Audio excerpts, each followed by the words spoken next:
Hello, my friends. Welcome again. I am so happy to share with you my conversation with Sandy Silk. Sandy is the Director of Information Security Consulting and Education at Harvard University. She is committed to make cybersecurity more approachable, and she's passionate about diversity and inclusion in cybersecurity and, of course, in IT. Sandy has been helping a lot of organizations on how to attract, retain, and develop a more diverse workforce. But also, she has been helping a lot of women and another underrepresented groups to embrace and drive their leadership identity. It's gonna be a masterclass on leadership today. I'm sure you're gonna like it.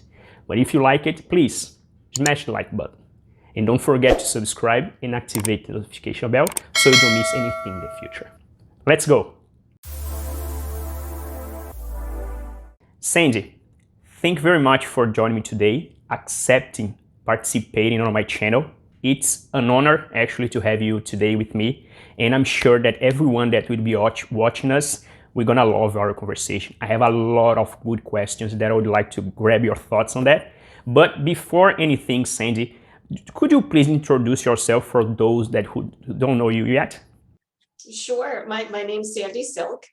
I am currently Director of IT Security Education and Consulting at Harvard University. I also have my own private consulting. I've been in information security for more than 20 years, before it was even a career. And I never wanted to have anything to do with computers when I was growing up. So this was a surprise to me that I ended up in this field. It's an amazing field, right?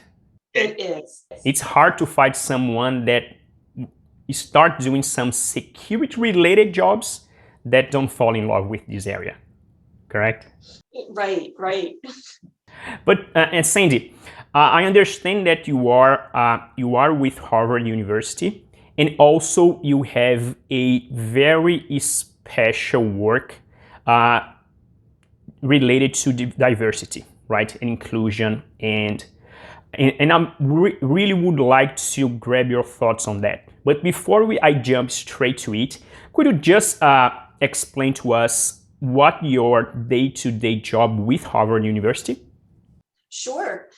So there I lead a team of consultants, and we consult to the university, to any part of the university. It's professional schools, college, and we're advising researchers, faculty, or administrative departments about risks associated with their projects, about data they're using, or systems that are controlling smart buildings now. So anything that is deemed high risk because of what it can do or the data involved comes to my team in the center, so that we can help them look at, well, what are you trying to do? What are the benefits? And how do we help you think about the risks for data, functionality, availability, just to make sure that you can meet your goals without hitting pitfalls or breaches or systems failing. That's amazing. And considering the how big Harvard University is, I'm sure that's a lot of job that you have, right? A workload, very high workload. It is, and it's just so diverse, because once we get into the research space, it could be research about anything, and it's nice that we get to really get a feel for what the university is doing. So it's not all bits and bytes and technologies for us. It's, well, how are we helping people? Like, why is this research important? Yeah, it's really high risk data in sensitive populations, but this is important. So how do we make it happen? And it's a fantastic way to connect with the mission of the university. That's perfect. But Sandy, there is a reason why I was chasing you and inviting you to be with me today, is because of your work related to diversity. And I know that you have been leading this area, helping institutions, right, and helping them how to attract I'm gonna say less representative groups, right? I know that you have a special focus when you're talking about women, but probably can make a little bit broader and talk about other groups. And also on the other side, help the people, right? How to have them embrace and drive leadership identity, right? To help. So you are helping both sides. Let me try to focus a little bit first, Sandy, on organizations. How are you helping organizations to understand how important it is to have a diverse initiative and be more open-minded related to minority groups? Oh, absolutely. Well, to think about what's the population that you're serving. So who are your customers, students, consumers, and does your workforce reflect that or not? Because if you're designing for a certain group of people or a certain diversity, but you don't have that diversity creating, you're going to miss different opportunities, different ways people will use technology, or different cultures, how much something will be accepted or not. And so it's the same with IT and IT security. When you're thinking, how will people use it? How will people try to attack it? What might be different objectives, goals, or even human error? Just knowing a diversity of people instead of, well, everyone thinks like me. It's the same as user design. And you see, these engineers create these systems, and then you go into the user lab to see the user interface testing, and the engineers are watching and saying, they're doing it wrong. They're doing it wrong. You think, well, no, you designed for yourself, not for them. So, really, if you want to create buzz and uptake, you need to design for the people who are using it. And they have to see themselves reflected in your organization to feel that you're a trusted partner. That's perfect. But probably this is a tough question, Sandy, because we know that in the past we had a lot of prejudice, unfortunately, right? Embedded into the organizations. And just white male can reach that leadership position. It's unfortunately, but that's the way it was. We know that with I'm going to put it as a human evolution, right? Tough sentence, but it is. Actually, my perspective is the reality with the human evolution. We saw that's not at all the case. We should have anyone, sex, religion, color, could be anywhere. So it doesn't matter. And we know that a lot of organization has already understood that this is a reality. So this should be the normal way to work. But you are working with the organizations to help them, right, to attract, retain a more diverse workforce. But my understanding is that you are helping that institutions that already understand that this is a good thing to be done, right? This is the normal situation. But probably there is a lot of organizations that don't understand yet. How do you feel about that? Do you feel that we still have this old way of thinking, or it's more about now, okay, let's help the organizations to be able to create this diverse workforce because they want to do so? How do you feel about that? There's still a lot of traditional thinking out there, especially related to certain degrees that you should have. If you're going to be a leader, not only should you have a bachelor's degree, but probably a master's in something. And I would come in and challenge and say, what do you think is so needed about this particular degree? What are the skills you think come with that degree? And could we just look for the skills instead of this expensive piece of paper that maybe not everybody had the privilege to go someplace for 4 years and get this? It's like in security, people want computer science. So if I graduated 20 years ago, what do you think I learned in my computer science curriculum then that's that's still in use today? Some thoughts there, absolutely. And it can be a hard sell when you're looking at large organizations, Fortune 500s, universities who are in the business of selling degrees, attracting people in to say, oh no, you don't need to have a higher degree. You don't even need a degree to work here. We just need the skills and the capabilities and the potential. And that can be a hard sell until you start to break down the statistics and say, as soon as you said a computer science bachelor's degree, you guaranteed that 89% of my applicants will be white men, because anyone graduating with that, that's the demographic. So you're only going to get, 3% people of color.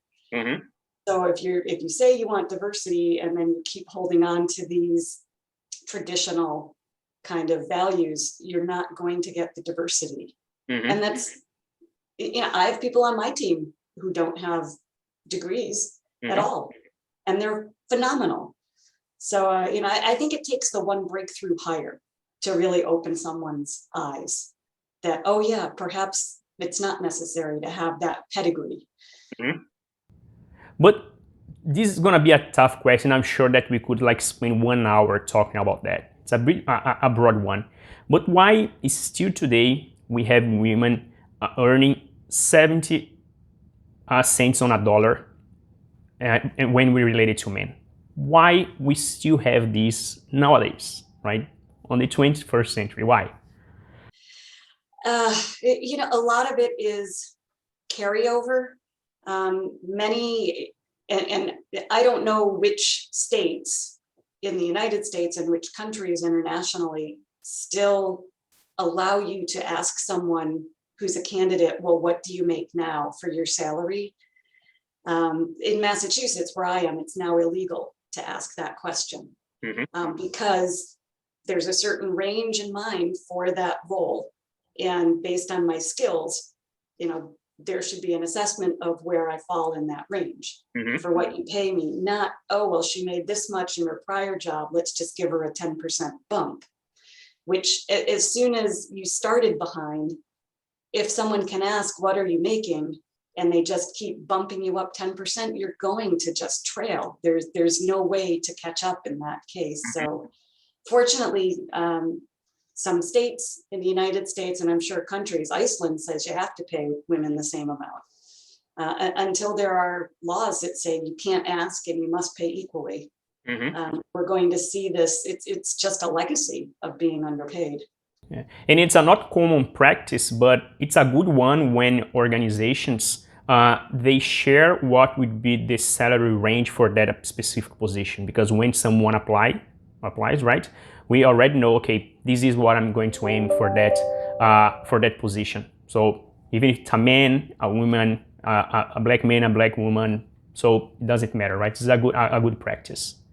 No, absolutely. And I don't know statistics on it, but there seems to be a tendency for women not to negotiate as much, that I don't know, will be seen as aggressive or the B word or uppity. And I've told women that I've hired onto my team, I wish you had negotiated the salary. You're never going to have an offer rescinded just because you asked for more money. And if you do, you probably don't want to work there. All they can say is, no, we can't give you more money. But if you don't ask, they're not going to just up their offer on their own. So know what the market rate is, know what you want to get, always ask for time, and then ask for a little more. And I've had men ask for more money, and I've negotiated with them. You can always get creative about where you can pull from, but I've certainly told the women, next time you're going for a job, I want you to ask for more money. Negotiate it. Because the men are doing it, so you have to do it too. And realize you're the top choice. Like, no one wants to go back to the drawing board and start interviewing people again over a few $1,000s. Ask for it. Yeah, not sure, but my perspective, we know that the history shows that. And if you're talking about women, if you're talking about black people, probably this is something related to imposter syndrome, where someone feels that I don't think I deserve that job. I'm gonna get whatever they want me, and then I'm gonna show that I'm capable of. Probably something related to that. So it's this psychology thing. What do you think about that? Or a fear that if you ask for more, you're opening the door for them to tell you why you're not worth it. Exactly. And again, in a situation like that, do you want to work at an organization like that who would say, I don't think you're worth more? It's like no one wants to go in feeling undervalued. So probably we know that the reason why this is happening is because the history shows, right? The amount of prejudice, how tough was to reach the position where everyone is nowadays. So probably they want, okay, now let me grab this opportunity first, and then I can figure it out, right? It's unfortunate, and everybody feels imposter syndrome. I mean, especially when you're in IT. Because it's constantly changing. It's like medicine. It's always evolving. There's always more to learn. So even if you're top of the game one day, new technology comes in that you need to learn. And so you're not the most knowledgeable at that moment. So, we all go through the fluctuations. It's just knowing you have the capability to learn, you can do this, and you add value. And just knowing everybody's on that same playing field. And you touch such a nice topic, Sandy, because as I mentioned in the beginning, you have this work stream where you are helping organizations to be better. I'm gonna say like this, but you are also helping people to understand that they can be that specific leader, right? We do have some skills that they need to learn, but they need to embrace the opportunity to thrive, right? As I said at the beginning. How is your relationship with this group of people where you are guiding them, mentoring them to be better and try to take this prejudice out of their minds? Well, the prejudice is going to be there from others looking in. You don't want that to affect your own vision of yourself, though. You need to know what you're capable of doing. I remind them everything they've overcome to be where they are now, to be able to apply for a position. And the experience doesn't have to be necessarily very technical in one area. It can be, I've worked with a variety of different organizations, so I have a broad base of knowledge in business. I remind them that there are, especially in leadership, you need to have, they call them soft skills, but I think they're harder than the hard skills to find. So we call them cultural skills. There's expertise. And whenever we start feeling less than, we tend to double down in learning the technical. We'll go out and get another certificate in some other technology. But we need to be able to have confidence and lead people with passion. So find the passion for what you're doing. That comes through. You need to be able to influence others.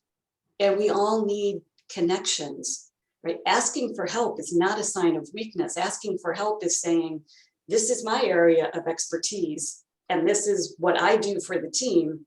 I need some expertise here. And there's someone that can help us be more successful if we work together. And it's not a sign of weakness to ask for assistance from another expert. That means you're getting two experts working on something. So not seeing that as a weakness, a shortcoming, but just an opportunity to learn more and give someone an opportunity to be successful. You're going to make them more successful too. Yeah, it is an amazing statement, but the only thing that I keep thinking is how hard it is to change the mindset. And I'm saying that on proper cause, right? I'm a Latin person living in a foreign country. I've been engaging with a lot of leaders, as you, many other representatives that are working on this diverse area.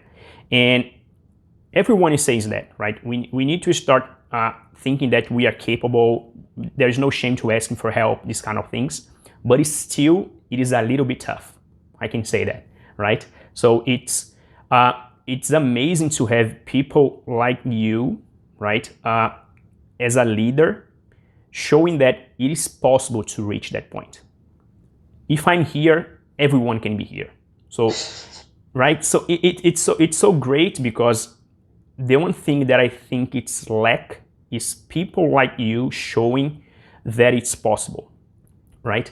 I talked last week with one IT director, also security director, Bob Zinga. He's also a US Navy veteran, and he lives in San Francisco, and he's from Congo, but live in US for many years.